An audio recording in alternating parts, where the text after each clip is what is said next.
प्रिय छात्रों नमस्कार। आप सभी का ओम ए टू जेड क्लासेस में स्वागत है। आज हम कक्षा 10 गणित प्रश्नावली 13.1 का क्वेश्चन नंबर 8 सॉल्व करेंगे, जो इस तरह है। किसी कक्षा अध्यापिका ने पूरे सत्र के लिए अपनी कक्षा के 40 विद्यार्थियों की अनुपस्थित निम्नलिखित रूप में रिकॉर्ड की। एक विद्यार्थी जितने दिन अनुपस्थित रहा उनका माध्य ज्ञात कीजिए। तो यहाँ पर हमें दिनों की संख्या जो वर्ग अंतराल है और विद्यार्थियों की संख्या यानी 11 विद्यार्थी जो 6 दिनों 0 से 6 दिन में ये एब्सेंट हैं, अनुपस्थित हैं। इसी तरह इनकी बारंबारता दी हुई है, तो हमें इनका माध्य ज्ञात करना है कि कितने दिन विद्यार्थी अनुपस्थित रहा, उसका माध्य ज्ञात करना है। तो इसके लिए हमें जो बारंबारता दी है, यहाँ पर इनकी संख्या 40 विद्यार्थी हैं और इनका योग 40 आएगा। तो इसके लिए एक सारणी हम बनाते हैं और फिर इसको सॉल्व करते हैं।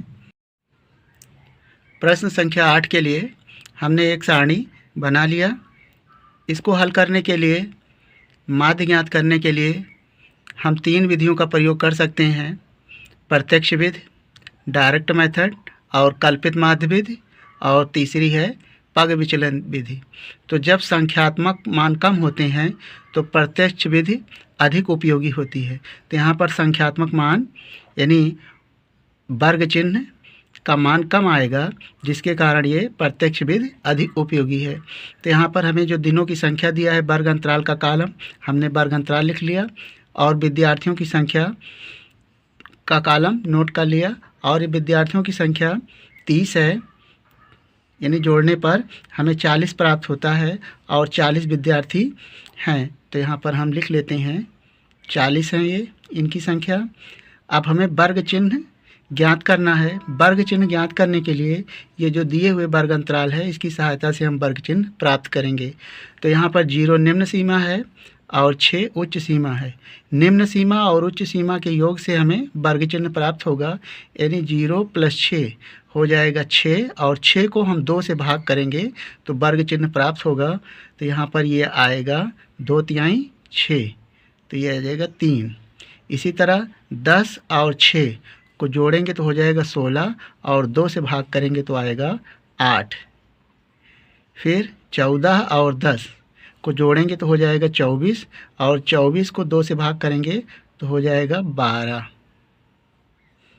इसी तरह 14 और 20 को जोड़ेंगे तो 34 प्राप्त होगा, और 34 को 2 से भाग करेंगे तो 17 होगा। 17 दूना 34, तो 17 आएगा। अब 20 और 28 को जोड़ना है तो ये हो जाएगा 48।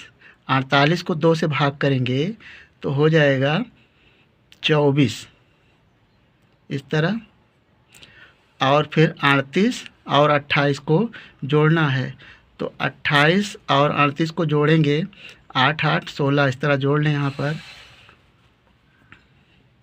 28 और प्लस 38, 8 8 16, 3 2 5 1 6, इसको 2 से भाग करें तो हो जाएगा 33, तो आएगा 33। यहाँ पर हम लिखेंगे 33। और 38 और 40 को जोड़ लें तो 38 और प्लस 40 को जोड़ें तो 8 और 4 3 7, तो आएगा 78, और 2 से भाग करें तो 2/3 6, 2 9 18, तो 39 आता है। तो यहाँ पर 39 लिख दें इस तरह। अब अगले कॉलम के लिए f(x) यानी बारंबारता और वर्ग चिन्ह का गुणा होगा। तो यहाँ पर 11 का गुणा 3 में करेंगे तो 11×3 33 हो जाएगा। फिर 10 का गुणा 8 में तो हो जाएगा 80। फिर 12 का गुणा 7 में 12 7 84,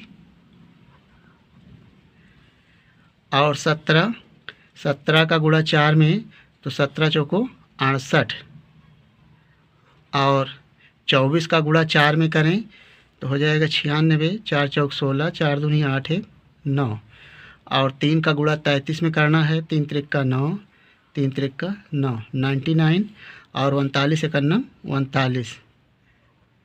तो इस तरह से f(x) ये आ गया, यानी बारंबारता और वर्ग चिन्ह का गुणा। अब सभी पदों को जोड़ लेना है।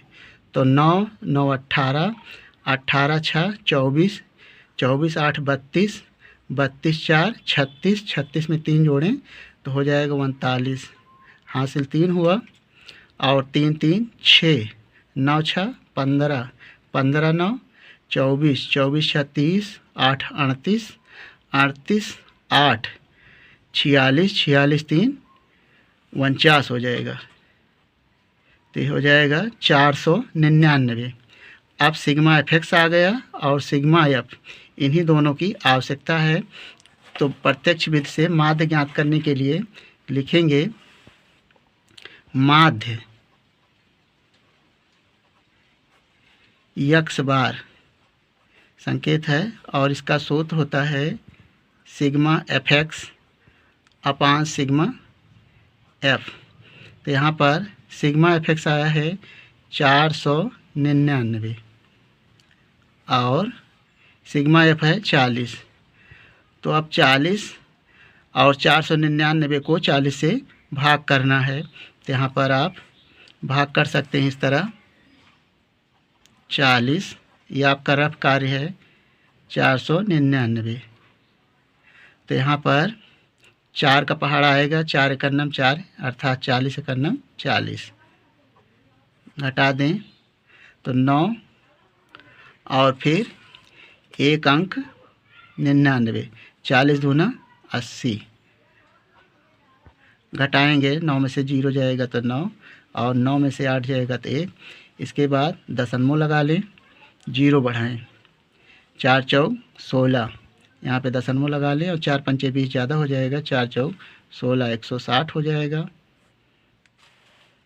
और 0 9 में से 6 जाएगा तो हो जाएगा 3 0। एक दशमलव के बाद आप 0 बढ़ाते जाएं इस तरह। तो 4 सत्ते 28, 7 बार जाएगा 280 हो जाएगा।